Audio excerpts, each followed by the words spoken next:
Hello guys, in this video, I'm going to show you how to remove Authenticator app from Microsoft account. To do this, it's pretty simple. All you have to do is log into your Microsoft account in any type of browser. This can be in your laptop or even your phone. So here, just go to your account and Microsoft account. So it's going to look like this. So as soon as you get into your account, all you have to do is scroll down and look for your security.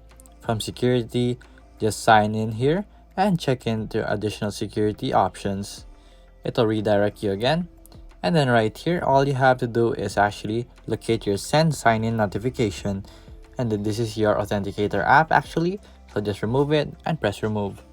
It's just that simple. So the Microsoft Authenticator app has been removed. So there you go guys. That is how you do it. If this video was helpful, please hit the like button and don't forget to subscribe.